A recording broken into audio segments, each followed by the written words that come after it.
नमस्कार, आप देख रहे हैं सुप्रभात न्यूज यूपी और वक्त हो चला है उत्तर प्रदेश के खास खबरों का। सभी खबरों से अपडेट रहने के लिए वीडियो को अंत तक जरूर देखें। यूपी में बज गया चुनावी बिगुल, 7 चरणों में होगा मतदान, 10 मार्च को आएगा रिजल्ट। जी हां, निर्वाचन आयोग शनिवार दोपहर उत्तर प्रदेश सहित 5 राज्यों में विधानसभा चुनाव कार्यक्रम की घोषणा कर दी है। इस बार यहां 7 चरणों में मतदान होगा। देश के सबसे बड़े राज्य उत्तर प्रदेश में विधानसभा की 403 सीटें हैं। वर्ष 2017 की उत्तर प्रदेश विधानसभा चुनाव में भाजपा को शानदार सफलता मिली थी। उत्तर प्रदेश में मौजूदा विधानसभा का कार्यकाल 14 मई 2022 को समाप्त हो जाएगा। 5 राज्यों में 7 चरणों में मतदान होगा और 10 मार्च को मतगणना होगी। पीजीआई के मरीजों को अब और सुविधाएं, सीएम योगी ने 601 करोड़ की लागत वाली कई सेवाओं का किया लोकार्पण। जी हां, मुख्यमंत्री योगी आदित्यनाथ ने शनिवार को पीजीआई में इमरजेंसी मेडिसिन और आधुनिक गुर्दा प्रत्यारोपण केंद्र समेत सुविधाओं का लोकार्पण किया। इसमें 3 मॉड्यूलर ऑपरेशन थिएटर, शोध का छात्रों के लिए छात्रावास, नर्स आवास, PRA, guest house, advance bronchoscopy lab शामिल है। 601 करोड़ की लागत वाली सुविधाओं से मरीजों, तीमारदारों और स्वास्थ्य कर्मियों को फायदा होगा। मुख्यमंत्री ने कहा, 3 साल के भीतर तय समय में तैयार हो गया है 210 बेड की इमरजेंसी मेडिसिन और 348 बेड का आधुनिक गुर्दा प्रत्यारोपण के शुरू होने से इमरजेंसी मरीजों और गुर्दे की बीमारी वाले मरीज को राहत मिलेगी। इमरजेंसी में 7 गुना बेड गए हैं।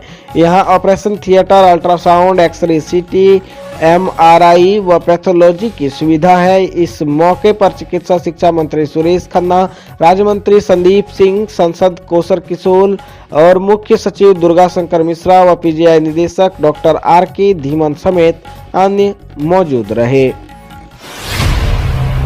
कल 10 जनवरी तक यूपी की 50,000 छात्रों के बैंक खातों में आएगी छात्रवृत्ति। जी हां, विधानसभा चुनाव से पहले योगी सरकार ने छात्रों को छात्रवृत्ति का तोहफा देने का फैसला किया गया है। इसको लेकर शाहजहां जिले के करीब 50,000 छात्र छात्राओं को पढ़ाई की सहायता के लिए छात्रवृत्ति जल्द ही उनके बैंक खातों में पहुंचने वाली है। इसके लिए विकास भवन स्थित समाज कल्याण विभाग की ओर से सारी तैयारियां पूरी कर ली गई है। प्री मैट्रिक्स कक्षा 9 से 10 छात्र छात्राओं को डाटा शासन को भेजा जा चुका है।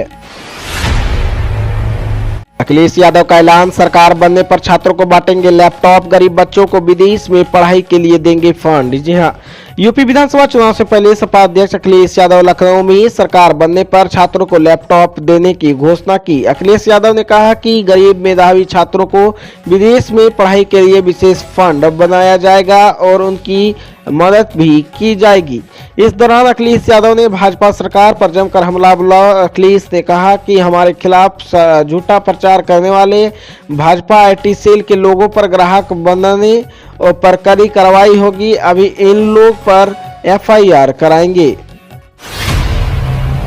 कर्मचारियों को बड़ी सौगात, 10% महंगाई भत्ता बढ़ा, फरवरी में बढ़कर मिलेगी सैलरी। जी हां, यूपी के रोडवेज कर्मचारियों के लिए खुशखबरी है। यूपी की योगी सरकार ने आगामी विधानसभा चुनाव 2022 से पहले उत्तर प्रदेश राज्य सड़क परिवहन निगम कर्मचारियों की 17% बकाया महंगाई भत्ते पर मुहर लगा दी है। यह जुलाई 2021 से लागू होगा। इससे 18,000 कर्मचारियां लाभान्वित होंगे और सैलरी में 2 से 6,000 तक का लाभ मिलेगा। मीडिया रिपोर्ट्स के मुताबिक उत्तर प्रदेश राज्य सड़क परिवहन निगम कर्मचारियों को 10% डीए ने मंजूरी दे दी है। इस प्रमुख सचिव परिवहन के दिशा निर्देश परिवहन निगम प्रशासन को भेजा है, जिसके तहत 1 जुलाई 2021 से 17% महंगाई भत्ता दिए जाने के आदेश दिए हैं। अभी तक कर्मचारियों को 7% महंगाई भत्ता मिलता था। यह 1 जुलाई 2021 से लागू होगा। इससे 18,000 कर्मचारियों को लाभ मिलेगा और सैलरी में 2 से 6,000 रुपए प्रति माह फायदा होगा। आरक्षित नागरिक पुलिस और फायरमैन के 26,382 पदों पर भर्ती के लिए टेंडर का नोटिफिकेशन जारी। जी हां, उत्तर प्रदेश पुलिस भर्ती एवं प्रोन्नति बोर्ड ने आरक्षित नागरिक पुलिस के 26,200 पद और फायरमैन के 172 पदों पर सीधी भर्ती को आवेदन बनाने के लिए ओपन टेंडर के लिए माध्यम से आवेदन आमंत्रित किए गए हैं। भर्ती परीक्षा आयोजित करने का टेंडर का नोटिफिकेशन जारी हो गया। प्रस्ताव प्राप्त होने का अंतिम तिथि 27 जनवरी और 12 बजे तक है। बता दें, इन पदों पर उम्मीदवार का आवेदन ऑनलाइन स्वीकार किया जाए, लेकिन ऑफलाइन लिखित परीक्षा आयोजित की जाएगी। इसी के साथ एडमिट कार्ड भी ऑनलाइन माध्यम से जारी किए जाएंगे। लंबी दूरी की रेल यात्रा हो सकती है महंगी, रेलवे स्टेशन विकास शुल्क लगाने की तैयारी। जी हां, कोरोना काल के बीच रेल यात्रा किराया को महंगा हो सकता है। खबरों के मुताबिक लंबी दूरी का रेल किराया बढ़ाया सकता है और जो रेल यात्रियों के लिए झटका होगा। दरअसल रेलवे स्टेशन विकास शुल्क लगाने की तैयारी में है। खबरों के अनुसार लंबी दूरी की जगह रेल यात्रा आने वाले समय में महंगी हो सकती है। भारतीय रेलवे द्वारा विकसित किए गए स्टेशनों पर चलने या उतरने वाले यात्रियों पर स्टेशन विकास शुल्क के नाम से 10 रुपये से 50 रुपये तक चार्ज लगाने की योजना बना रही है। रेलवे अधिकारियों ने कहा कि बुकिंग के दौरान ट्रेन टिकट में शुल्क जोड़े। कोरोना को लेकर ईएसआईसी भी अलर्ट, बीमा अस्पतालों में होंगे कोविड सेकेंडरी सेंटर। जी हां, तेजी से बढ़ रहे कोरोना संक्रमण को लेकर ईएसआईसी भी अलर्ट हो गया है। बीमा अस्पतालों में सेकेंडरी कोविड सेंटरों को बनाने के लिए तैयारी करने को कहा गया है। इसी कड़ी में प्रदेश में कानपुर, बरेली, वाराणसी, शहीदाबाद बीमा अस्पताल में कोविड सेंटर बनाए जाएंगे। इसमें फिलहाल 150 बेड का प्रावधान किया जा रहा है। कानपुर में बीमा अस्पताल का चयन किया जाना बाकी है। इन सेंटरों में पहले आईपी फिर आम मरीजों को भर्ती किया जाएगा। तैयारियों के साथ दवाओं के भी ऑर्डर दे दिए गए हैं।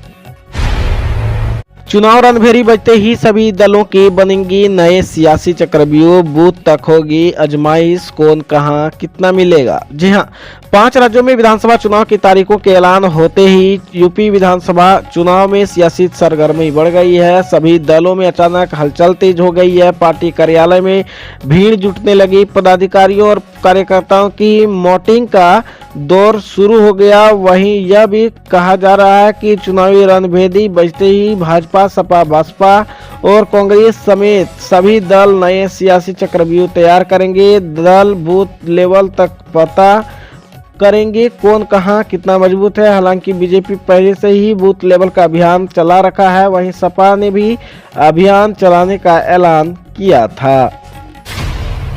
इसके साथ ही दोस्तों, योगी सरकार का दावा 80 बनाम 20 का होगा यूपी चुनाव, भाजपा 300 से अधिक सीटें जीतेंगी। जी हां, यूपी के मुख्यमंत्री योगी आदित्यनाथ ने शनिवार को राज्य के आगामी विधानसभा चुनाव के कार्यक्रम की संभावित घोषणा से पहले कहा कि प्रदेश का यह चुनाव 80 बनाम 20 का होगा, जिसमें 80% भागीदारी भारतीय जनता पार्टी की होगी।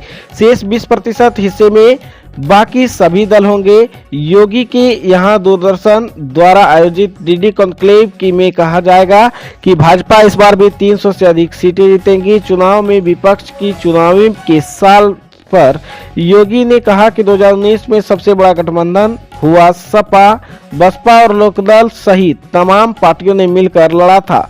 यह तब सर्वाधिक 64 सीट भाजपा को और उसके बाद दूसरे स्थान पर बसपा को 10 एवं 5 सीट सपा को मिली थी। मैंने तब भी कहा था कि भाजपा 65 सीट जीतेंगी।